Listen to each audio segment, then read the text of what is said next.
A disappointing conclusion for family members at the inquest into a woman's death in Kingfisher Lake.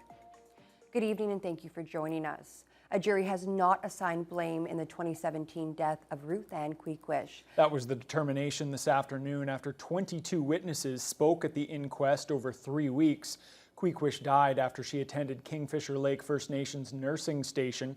Joel Mendelson joins us now in studio. Joel, the jury still did provide recommendations, however, is that correct? Yes, Ryan. The jury actually brought forward nearly 40 recommendations. They focused on calling for advocacy for serious healthcare reforms in remote First Nations communities. Ruth Ann Quequish passed away due to complications associated with her diabetes after attending a nursing station in Kingfisher Lake First Nation in 2017. The jury in her death inquest has recommended numerous steps to prevent further suffering in remote First Nations. Firstly, it advocates for the transition to a single electronic medical record for patients so that medical professionals can form a better understanding of patients' needs. Furthermore, it recommends having physicians at Kingfisher Lake First Nation at all times, as well as increased training for nurses to better inform them of the tendencies of the communities which they treat. One of the many other ideas is to create a scholarship program to encourage students in the First Nation to pursue careers in medicine. Quequish MPP Saul Mamakwa says the First Nations need to be in control of their own health care. Bringing back services closer to home, but also, again, bringing back the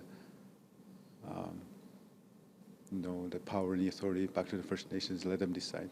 Give us those provincial resources. Give us those, federal resources, and let us run it on our own, because we can make it better than the rest of Ontario. We can make it better than the rest of Canada. Mamakwa expressed his satisfaction with the recommendations and the changes they may bring. Alternatively, Nan Grand Chief Alvin Fiddler is not satisfied with the verdict of an undetermined cause of death. When you look at the circumstances, not just on her death, but the other tragic deaths that have happened in our communities, it's because of racism in the healthcare system. That there is neglect. Like, how many times did Ruth Ann go to the nursing station with the same condition, with the same symptoms, or the same symptoms, and was sent home? Quequish's brother Jordan spoke to end the inquest. He expressed his hope that with better healthcare systems in place, nobody should have to go through what they did. Joel Mendelson, TBT News.